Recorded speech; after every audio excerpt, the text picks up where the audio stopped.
Ouais, je crois qu'hier soir, ce mercato estival 2025 a pris un vrai virage. C'est la bombe, c'est le séisme, c'est tout ce qu'on veut.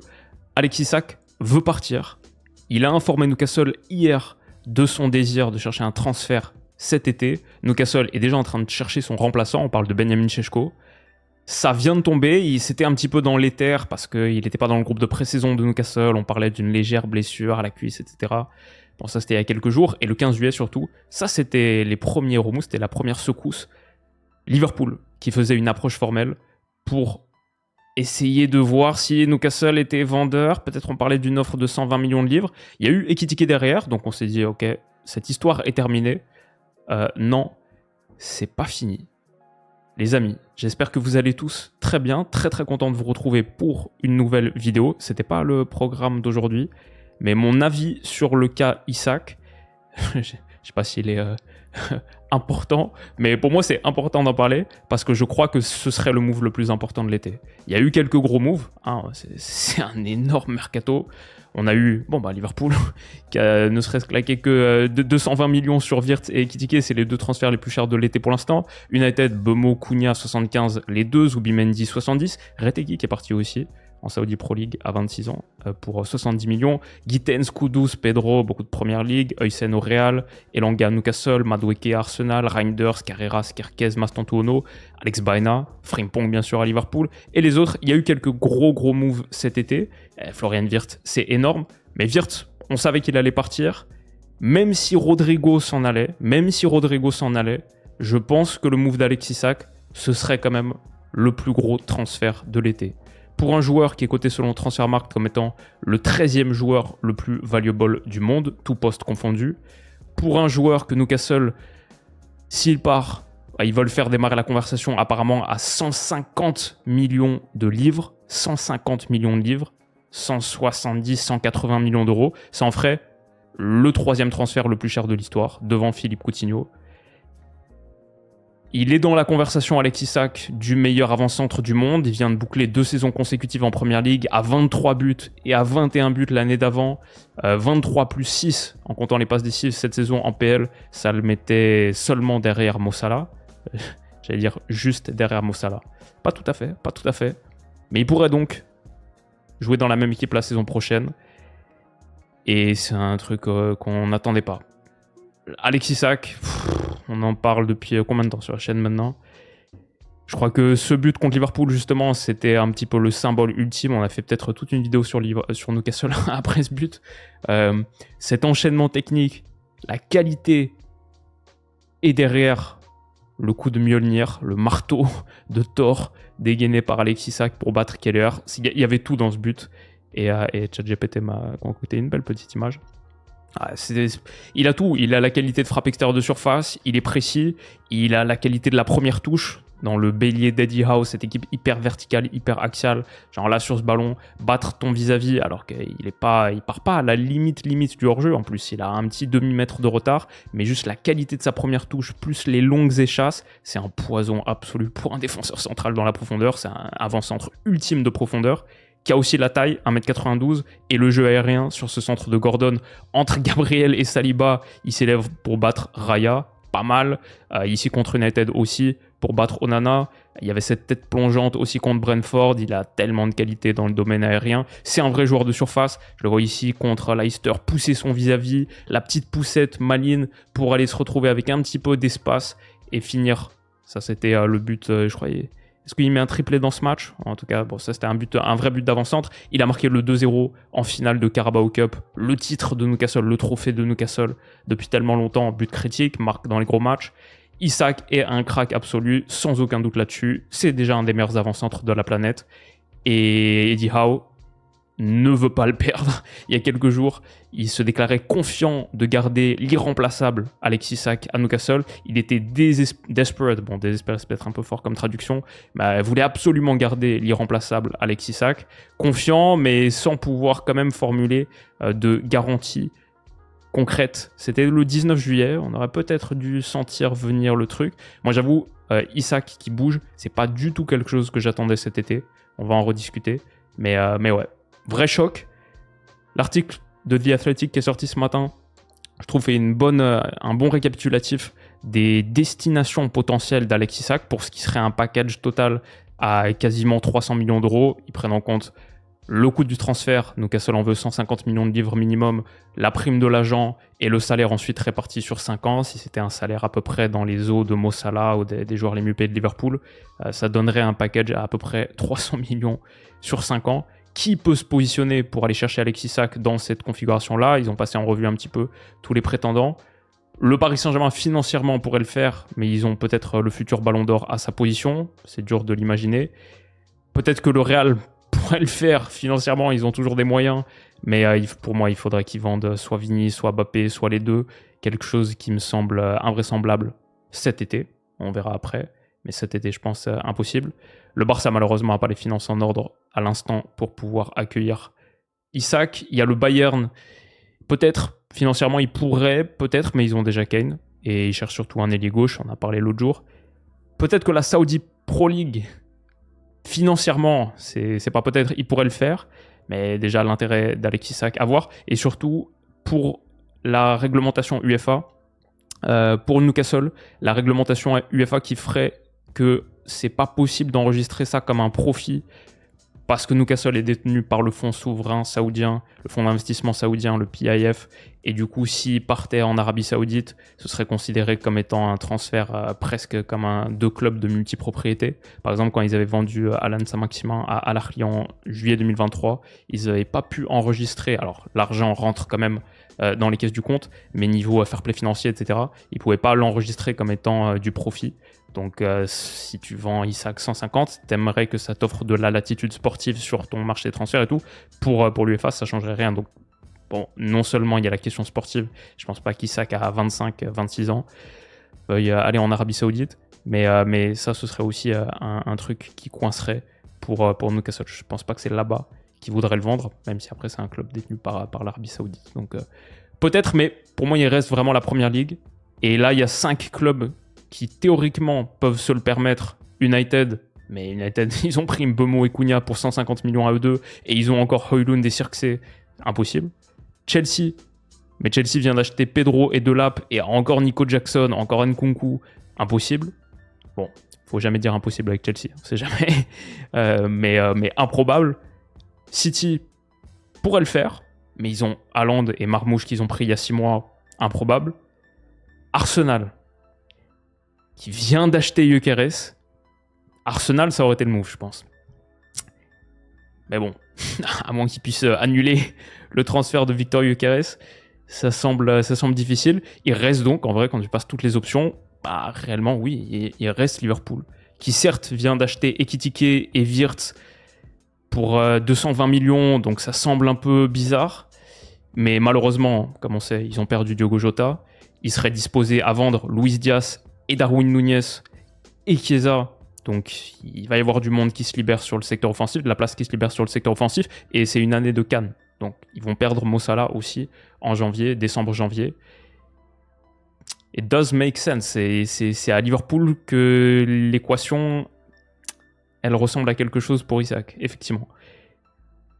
C'est un club qui est très attractif pour Isak. À ce stade, je dirais qu'il y a quand même peut-être 20% de chances qu'Isak reste à Newcastle. Ça peut toujours arriver, surtout vu la nature du deal, qui est un méga deal, qui n'a pas full de prétendants non plus. Je dirais qu'il y a 10% de chances peut-être qu'il signe ailleurs que Liverpool. Peut-être par un détour, l'Arabie Saoudite ça se fait, peut-être Chelsea, peut-être Arsenal prend finalement Gyökeres et Isak, je sais pas. Mais du coup, 20 plus 10, ça fait qu'il reste sur mes estimations, peut-être 70% de chances qu'il aille à Liverpool. Mon avis là-dessus, c'est que déjà certains vont s'en mordre les doigts. À Colny, pour Arsenal par exemple, le club avait impérativement besoin d'un numéro 9. Moi j'avoue, je partais du principe qu'Isak était impossible à aller chercher. C'était la base de ma réflexion sur tous les mercatos de tout le monde. Isak, impossible cet été. Ça va être le franchise player de Newcastle, ils ont des moyens. Pour moi c'est impossible, et je pense que pour pas mal de monde, pas mal de directeurs sportifs, ils ont considéré que c'était impossible. Mais du coup, quand on voit qu'en fait, non, c'est possible, il y avait une ouverture, bah, il y a peut-être quelques directions sportives qui sont en train de se manger les doigts, et peut-être qu'Arsenal, on regrette d'être allé aussi vite sur Victor Gyökeres. On verra. mais c'est peut-être un tournant des saisons prochaines de Première Ligue, là, de l'histoire moderne de la Première Ligue qui vient d'arriver. Et on verra ce qu'en pense Arsenal si effectivement Isak quitte Newcastle pour aller à Liverpool. Ma déception perso, ça c'est la deuxième chose. Je suis un peu déçu que l'histoire Isak-Newcastle touche à sa fin. Je le voyais bien comme le franchise player de Newcastle, la star autour de laquelle tu bâtis. Ils sont financièrement très très bien dotés, bien sûr. Je trouve ça important que les stars soient relativement réparties. C'est cool. En Première Ligue, ça donne... Tu allumes ta télé en Première Ligue, il y a 6 matchs sur 10 qui sont passionnants.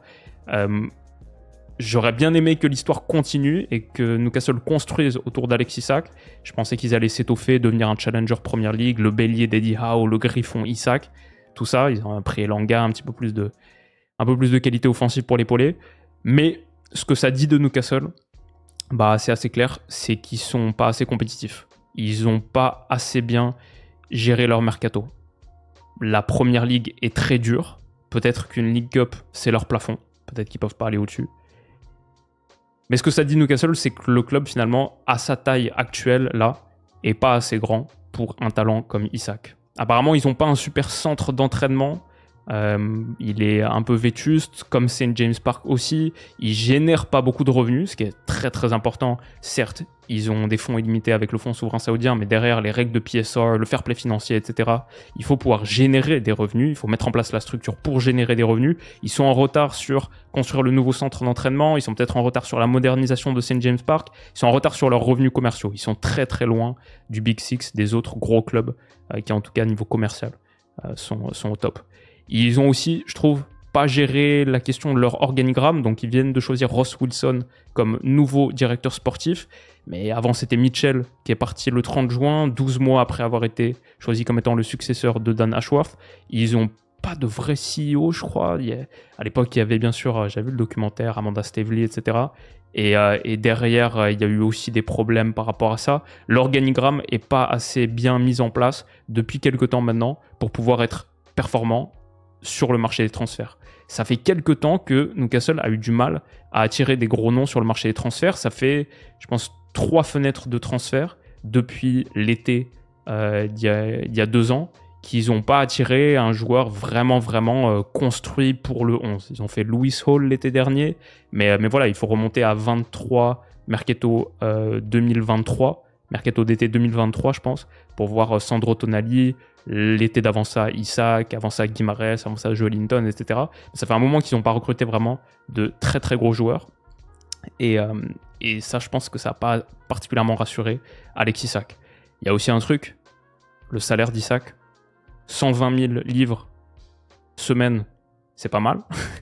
Mais c'est pas le plus gros salaire de Newcastle. C'est même pas le top 3 salaire de Newcastle. Guimarães, Gordon qui vient de signer, il vient de signer en même temps qu'Isak d'ailleurs, si je dis pas de bêtises. Les 3 sont au-dessus d'Isak. À Liverpool, ce serait peut-être le triple. Mo Salah est à 350 000 livres semaine. Apparemment, avec ses deals commerciaux, c'est 1 million semaine pour Mo Salah. En sachant que ces deals commerciaux sont extérieurs à Liverpool, mais ils sont permis aussi par la stature globale massive qu'a Liverpool, l'exposition qu'a Liverpool. Voilà. Pour rassurer Alex Isak, il aurait peut-être fallu en faire le max player qu'il est. Si tu l'estimes, si tu le valorises à 150 millions de livres, à l'évidence, son salaire n'est pas corrélé à ça. Et c'est dur pour Newcastle qui n'a pas mis en place la structure suffisante pour aller plus loin. Et pourtant, ils sont qualifiés pour la Champions. En finissant 5e, ils sont qualifiés pour la Champions l'année prochaine.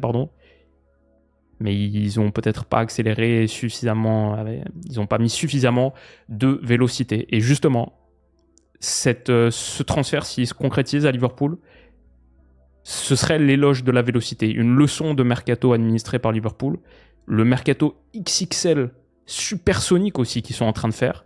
Est-ce que ça n'a pas joué dans le fait de pouvoir attirer Isak? Est-ce qu'y aller aussi fort, aussi vite comme ça te débloque pas d'autres cibles? Parce que tu envoies un message qui est tellement attractif. Quand tu vois, en tant que joueur, tu vois Liverpool faire Wirtz, Ekitike, Kerkez, Frimpong, poser 300 millions sur 4 joueurs et pas donner l'impression de s'arrêter, le faire aussi vite, on n'est même pas fin juillet. Liverpool est en train de se bâtir une super team, et ça pour n'importe quel joueur qui veut gagner des trophées. En plus, ils sont champions d'Angleterre en titre. C'est très attractif. Il y a peut-être un effet cumulatif, c'est ça l'éloge de la vélocité, l'éloge de la vitesse. Peut-être un effet cumulatif à attaquer ton mercato super fort comme ça. Et cette leçon, elle est en train d'être donnée par Liverpool, qui fait un mercato 2025 assez phénoménal. Attention, c'est peut-être le signal inverse à Newcastle. Perdre Isak maintenant, est-ce que tu es sûr de conserver tes autres éléments? Est-ce que tu es sûr de conserver Bruno Guimaraes par exemple? Quel message est envoyé de leur côté? Liverpool, la patience puis l'effroi, parce que cette leçon de vélocité, c'est aussi une leçon de construction et de patience. Le mercato précédent, il n'y a quasiment rien eu. Et on le disait à l'époque, waouh, nouveau coach, tu prends juste en gros Mamardashvili à 30 qui arrivera même pas cette année, et Chiesa en tant que super sub, vite fait, Paris que tu relances. Ils n'ont pas beaucoup bougé. Qu'est-ce qu'ils vont faire? Bon, ils ont fait champion. Mais peut-être qu'encore une fois, on l'a vu sur quelques autres mercatos, quelques autres clubs les dernières années, peut-être que l'idée de coffrer toute une saison comme ça pour déballer très très fort sur l'été d'après, peut-être que c'est une bonne stratégie. Peut-être c'est ça aussi le foot en 2025. En tout cas, là, c'en est l'incarnation ultime. Liverpool est peut-être en train de faire une leçon de mercato. Et sportivement, comme on a dit, malheureusement, la perte de Diogo Jota et les départs qui sont considérés de Darwin Núñez, Luis Diaz et Chiesa, et ben en fait, faire Ekitike, Wirtz, Isak, et en plus on a dit Salah qui va partir à la Coupe d'Afrique, ça, sportivement en fait, ça va. Et l'équipe qu'ils sont en train de bâtir est effrayante. Il va falloir réussir à équilibrer tout ce beau monde. S'ils font effectivement Isak, j'ai mis 26 parce qu'il a 26 ans en septembre. Mais ouais, assez choquant. Ils ont été patients et là ils sont en train d'effrayer tout le monde. Enfin, mon dernier point, il y a peut-être un espoir pour Newcastle. Peut-être que tout ça c'est pas si mauvais que ça pour eux. Alors, perdre Isak, c'est perdre un attaquant 20 buts de saison qu'il a prouvé sur les 2 dernières saisons.